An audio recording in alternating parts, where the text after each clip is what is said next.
Salut à tous, comment allez-vous? Bienvenue sur la chaîne Better Call, je suis Mehdi, votre agent immobilier à Dubaï. Si ce n'est pas déjà fait, pensez à liker et à partager et à vous abonner. Aujourd'hui, nouvelle petite vidéo, on va apprendre à lire une brochure immobilière comme un pro. Allez, à Dubaï, vous l'avez tous compris, c'est de plus en plus courant d'acheter un bien off-plan.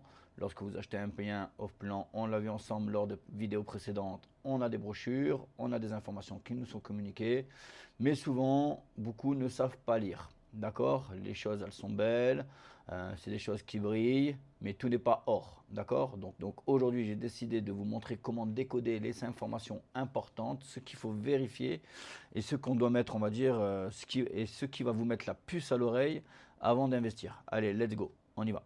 Donc une brochure immobilière à Dubaï, on va dire, contient toujours le nom du projet et du promoteur.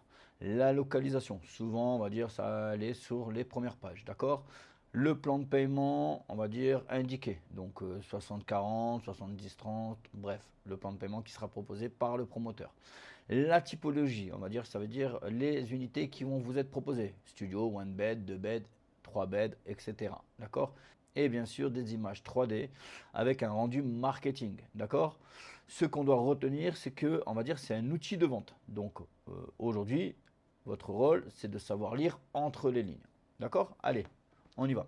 Donc il y a des informations à analyser, d'accord? Donc la première chose qu'il va falloir repérer sur la brochure, c'est le prix au mètre carré, d'accord? Voir un petit peu le prix qui est indiqué, si ça correspond à la zone. S'il y a un plan de paiement, si c'est le cas, vérifiez, on va dire, s'il y a un post-handover ou pas, d'accord? Vérifiez aussi s'il est indiqué les frais de DLD, d'accord? Il doit être normalement indiqué aussi la date de livraison, d'accord? C'est une date de livraison estimée, je rappelle. Aujourd'hui, on achète une date de livraison prévue en décembre 2027, il y a toujours du retard. C'est rare les promoteurs qui livrent à la date butoir, ok? Donc, à tenir en compte. Regardez les équipements. Dans la brochure, vous allez avoir les amenities. On va dire, savoir si c'est meublé ou pas. C'est optionnel, d'accord?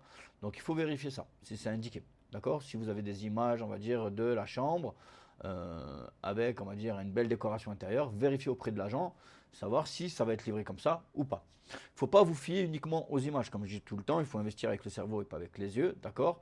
Il faut demander une brochure format PDF avec un plan d'étage et, si possible, un master plan officiel.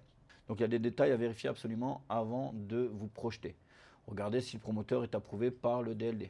Donc vérifiez la taille réelle des unités. D'accord? Vérifiez si sur la brochure, on va dire, ils n'ont pas exagéré sur la superficie des unités qui vont vous être livrées. D'accord? Il faut analyser donc la zone avec Google Maps si possible. Parfois, on va dire, le projet est dans le désert, il est loin de tout. D'accord? Derrière, on est dans des zones qui sont, on va dire, totalement inconnues et derrière, il n'y aura pas d'exploitation possible. Ok? Donc à vérifier. Donc il faut aussi comparer le prix du quartier. Allez sur Property Finder ou Buyut et regarder un petit peu ce qui se fait dans le secteur. D'accord?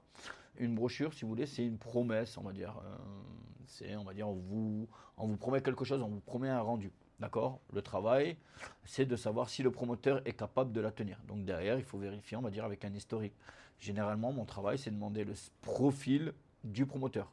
C'est-à-dire leur demander un style de CV pour pouvoir vérifier les projets qu'ils ont réalisés, depuis quand ils sont sur le marché, s'ils ont respecté les délais, bref, en gros, vérifier s'il n'y a pas de casserole qui traîne derrière. D'accord? Donc ça, c'est mon boulot et de vous l'apporter. Donc en résumé, vous aurez compris, hein, une brochure immobilière, c'est, on va dire, le premier contact que vous avez avec le projet. La brochure, c'est ce qui va vous être partagé par votre agent pour pouvoir vous vendre le projet. La brochure, derrière, il y a plein de petites choses à vérifier. On a vu, c'est pas juste se fier, on va dire, à ce qui est beau. D'accord? Donc derrière, il faut voir si on a une vérité absolue. Il faut croiser les informations avec le DLD, croiser les informations avec ce qui a déjà été fait, vérifier un petit peu si la brochure correspond aux projets, on va dire, qui ont déjà été livrés, voir un petit peu si c'est cohérent, d'accord? Si c'est pas juste quelque chose de trop ambitieux. Maintenant, mon travail, c'est d'analyser, de checker, de faire des calculs de rentabilité pour vous. Si vous avez besoin d'aide, n'hésitez pas à me contacter. Pensez à vous abonner, à liker, à partager. Rendez-vous pour une prochaine vidéo. C'était Mehdi. Hasta luego. Ciao, ciao.